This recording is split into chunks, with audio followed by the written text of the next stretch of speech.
महाकुंभ 2025 को भव्य, दिव्य और नव्य बनाने की कोशिश में जहां देश के प्रधानमंत्री नरेंद्र मोदी और मुख्यमंत्री योगी आदित्यनाथ लगातार प्रयासरत हैं, वहीं युद्ध स्तर पर तैयारी चल रही है। प्रथम स्नान पर्व 13 जनवरी को है। उससे पहले ही जो कहा जाता है कि दुनिया के सबसे बड़े धार्मिक, आध्यात्मिक और सांस्कृतिक समागम के रूप में यह महाकुंभ 2025 जो स्थापित है, इसके शुरुआत में सबसे बड़ी बात जो आती है यहाँ के अखाड़ा।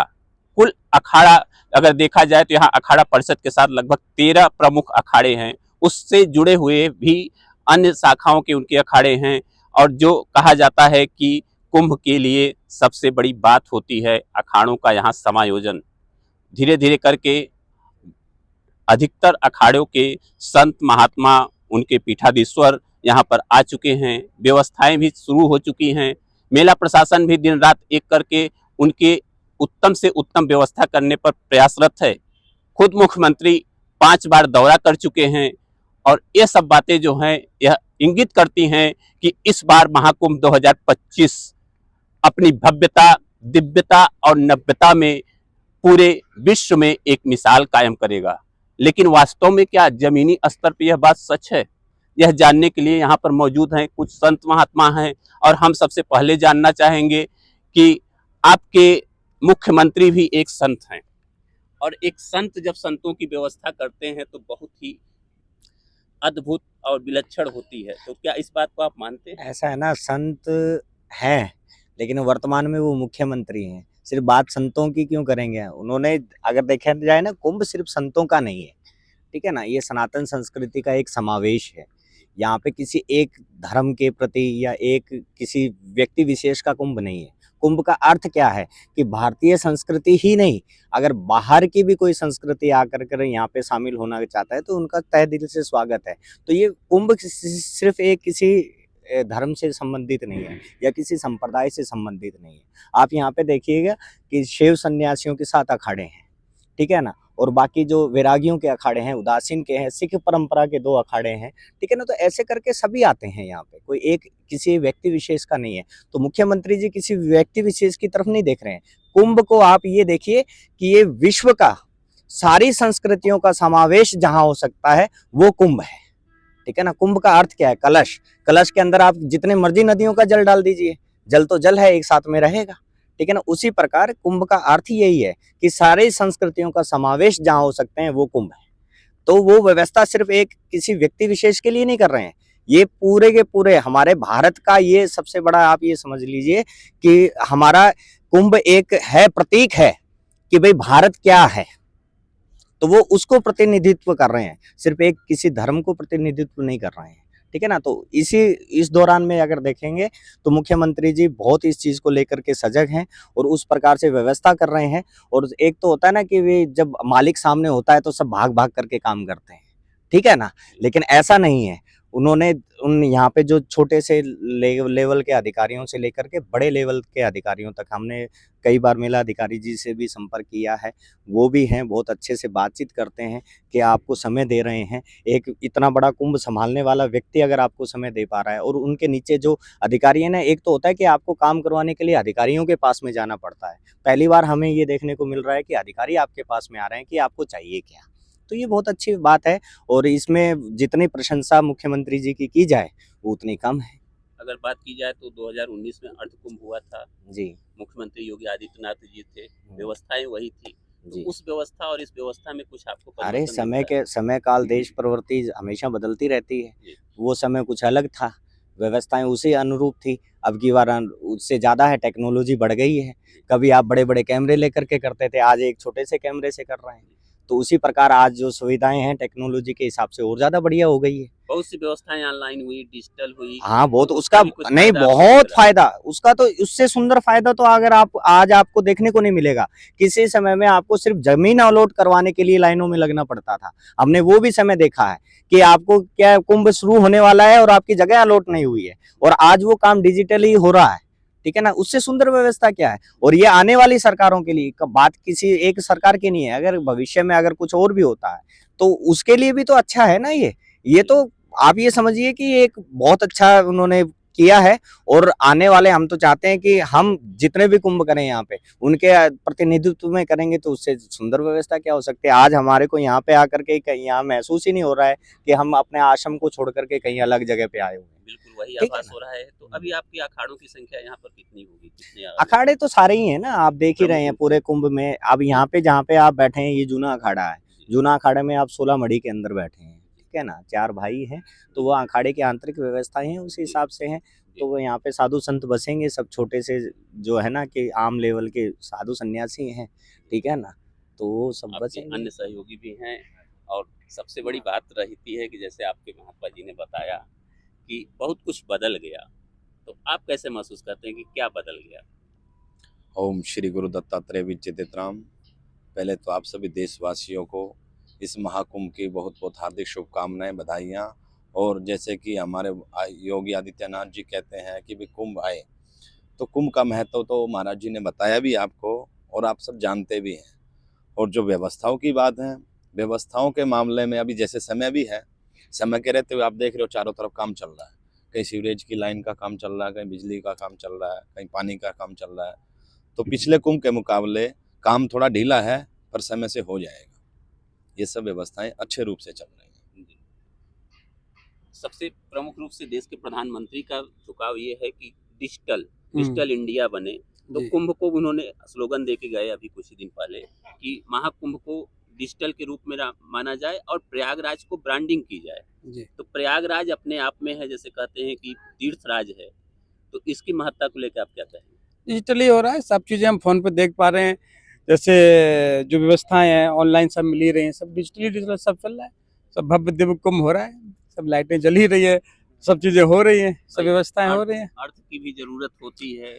और तो सरकार ने इतना बजट दे ही रखा है सरकार ने, सब हो ही रहा आपकी है। अपनी व्यक्ति जैसे होता है कि यहाँ की कुछ व्यवस्थाएं तो नहीं है, लेकिन और भी अन्य खर्चे होते हैं, क्या उसको सब ऑनलाइन आप लोग यहाँ से सुचारू रूप से कर रहे हैं? बिल्कुल, सारी व्यवस्थाएं ऑनलाइन। किसी तरह से नेटवर्क की भी समस्या कभी कभी थोड़ी थोड़ी आती है, वैसे तो सब व्यवस्था ठीक है। एक सवाल आपसे हम करेंगे महाराज जी कि आप हैं जैसे कि प्रयागराज में जब आपने प्रवेश किया जी अपने आश्रम से निकले होंगे, जी प्रयागराज के प्रवेश के समय में कुछ आपको कुछ अनूठा महसूस हुआ, कुछ बहुत बड़ा बदलाव दिखा? एक तो यह प्रयागराज तीर्थ नगरी है और सनातन का सबसे बड़ा पर्व है। इसमें वैश्विक स्तर पर लोग आते हैं, दर्शन लाभ लेते हैं, दान पुण्य कर्म करते हैं। महीनों तक कई संत महापुरुषों की तपस्या अनुष्ठान चलता है। और तीर्थराज होने के कारण, और जैसा आप कह रहे हैं कि क्या अनूठा देखा, अनूठा मैं कहना चाहूँगा कि जो सफाई की पहल, स्वच्छता को लेकर जो हमारे मोदी जी भी कहते हैं स्वच्छ भारत जो अभियान, उसके तहत एक तो स्वच्छता का अभियान, दूसरा प्रशासन की अनुशासनता, परिवहन सुगमता, और जो सड़कें हैं, मार्ग है, उसकी बहुत सुगमता हो गई। आने जाने वाले यात्रियों की सुविधा हो गई, जो पहले आज से 10-15 सालों पहले नहीं हो पाती थी, वो बहुत सुगम हो गई। उसको लेकर कई चीज़ें और कई बदलाव है। जैसे कुंभ मेले को जैसे विश्व स्तर पर कैसे प्रमोट किया जाए, उसके लिए भी कई काम चल रहे हैं और जन जन को सुविधाएं कई तरह प्रकार की मिल रही है। जैसा हमने देखा कि प्रयागराज केवल ये कुंभ क्षेत्र ही नहीं, जैसे महानगर हो गया, कुंभ नगर हो गया, लेकिन आसपास भी देखते हैं तो शिवमय, राममय, और देखा जाए तो कुंभमय हो गया है। जी जी, ऐसा कुछ एहसास होगा? हाँ, कुंभ में तो बिल्कुल यही, जैसे कि देखा कि प्रयागराज क्षेत्र को पूरा मेला जिला घोषित कर दिया गया है ताकि यहाँ की व्यवस्थाएं सुचारू रूप से हो सके। और हर प्रकार, हर संप्रदाय के साधु, चाहे वैष्णव हो, चाहे शैव हो, हर अखाड़े के, हर संप्रदाय के यहाँ संत महापुरुष हैं और सबकी व्यवस्थाएं हो रही है। और सब अपने धर्म के लिए कार्य कर रहे हैं। कहते धर्मो रक्षति रक्षता, ये धर्म की रक्षा के लिए जो सदियों आदिकाल से हमारा धर्म चलता आ रहा है। भगवान आदि जगत गुरु शंकराचार्य नागा सन्यासियों की जो एक फौज तैयार करी धर्म की रक्षा के लिए, मुगलों से बचाए आक्रमण से, कई मठों मंदिरों की रक्षा जब नागा संप्रदाय ने करी, तो ये सनातन धर्म की रक्षा के हेतु ही हो रहा है कई वर्षों से, सैकड़ों वर्षों से। अब बात आ गई सनातन संस्कृति और धर्म रक्षा की, तो एक पहल है कि सरकार का भी बहुत बड़ा योगदान है। पहले की सरकारें इतना सब कुछ नहीं करती थी, जहाँ तक मुझे अंदाज है।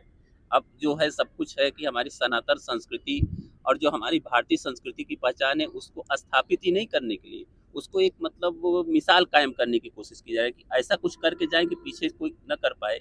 एक इतनी बड़ी लाइन खींच दे रहे हैं, क्या आप मानते हैं कि बहुत बड़ी लाइन? ऐसा है, सुनिए मैं आपको एक बात बताऊं। ये कुंभ है, इसको कुंभ रहने दिया जाए। इसको राजनीति का अखाड़ा बना करके कोई फायदा तो है नहीं। मैंने जैसे कहा ना कि ये व्यक्ति विशेष का नहीं है, कुंभ में सबका स्वागत है।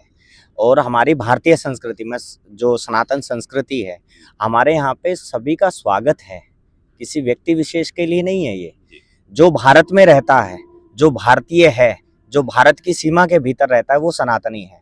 चाहे वो किसी भी धर्म विशेष का व्यक्ति हो, वो सनातनी है, अपने आप सनातनी है। चाहे वो किसी राजनीतिक उसमें आकर के या किसी अन्य कारणों की वजह से अपने आप को न मानता हो, लेकिन अगर आप देखेंगे भारतीय संस्कृति, देखिए अब हम बात करते हैं पाश्चात्य संस्कृति, ठीक है ना। पाश्चात्य संस्कृति के अंदर यहूदी भी आते हैं, ठीक है ना, ईसाई भी आते हैं, सब आते हैं, ठीक है ना। उसी प्रकार अगर हम एशिया के अंदर आएंगे तो एशिया के अंदर सबसे बड़ी संस्कृति क्या है? सनातन संस्कृति है, ठीक है ना। तो उसमें आप इसको हम कुंभ को कुंभ रहने दें तो ज़्यादा बढ़िया रहेगा। एक धर्म विशेष का उत्सव बना करके रख देंगे ना, तो फिर हम जो चीज़ देना चाहते हैं समाज को, या जो विदेशों में हम पूरे वर्ल्ड को देना चाहते हैं ना, वो चीज़ हम देने में असमर्थ रहेंगे। बड़ा जैसा आप कहते हैं कि हम सनातन हैं और सनातन की है सबको अपने में समाहित करना, सारे धर्मों को अपने समाहित करना। तो लेकिन यहाँ पर जैसे शुरुआती दौर में हुआ था, एक चर्चा आ गई थी कि गैर सनातनी को मेला में प्रवेश नहीं दिया जाएगा, तो इसको लेके आप गैर सनातनी का बात ये है ये ना कि categorize अब एक कैसे बात बताए ना, कैटेगराइज ये है,